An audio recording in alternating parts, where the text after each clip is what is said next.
So we're talking about money, we're talking about spending. And again, you said at the beginning, I'm going to believe you. You can start a business without breaking the bank, but you got to Yes, pay for some stuff. So, Nakisha, you what are some do. of the things that you have to pay for when you're starting a business, and how do you pay for them and not break the bank? So what I normally tell people is when you first decide you want a business, make sure you set aside at least minimum $2,000. But you want to make sure you do your homework first. It depends on what type of business. Now, with a coaching business, you make it start off with 1,500 and roll, depending on who you utilize. But with products and different things like that, you may need more. So you want to make sure you go do your homework. You want to make sure, can I get these things in wholesale? So, okay, if I can get it in wholesale, what type of license do I need within my state? So you want to sit down. So if that's the case, I have some people, they'll come to me. My one-on-one session is $69. In that hour, they may tell me what their business is, and I may literally just give them a checklist of everything they need with the prices beside it. And that's all we do in that meeting.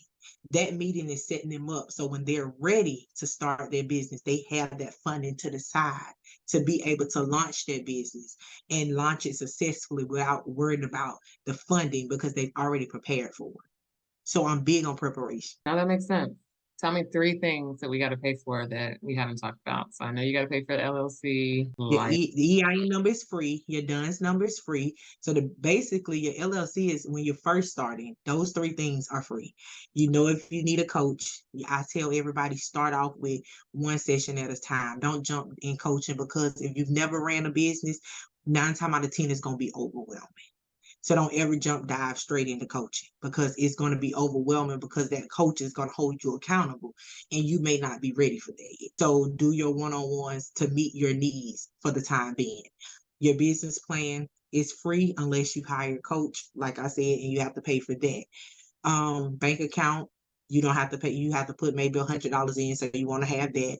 Getting your website design, your products, if you got services, creating your strategies, your prices, outline, all that stuff can be done for free. Once you get your LLC, your EIN, and your DUNS, depending on what state you is, y'all, the good old South Carolina is only 145.50 now. But some states is 300, some okay. states is 200. So it all depends on what state you in.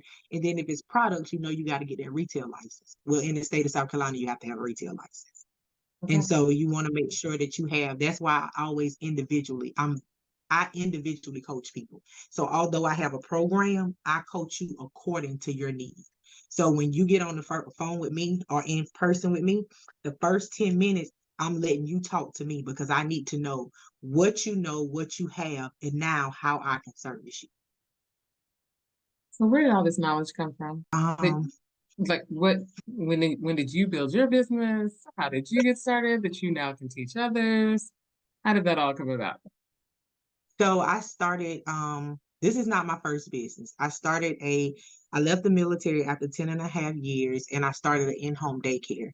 In that in-home daycare, I know I wanted that to be my only income because at that time I had a 9-year-old that had missed all her life being in the military.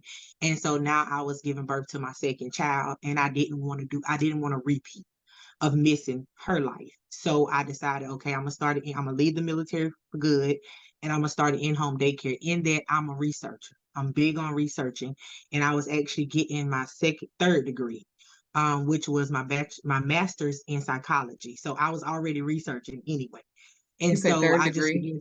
began. You said third degree. Yeah, I'm just gonna pause. and Kudos to listen, the you. funny part about it, I never talk about my degrees. Nobody ever knows unless they come in my office and see them sitting up at the top of my bookshelf.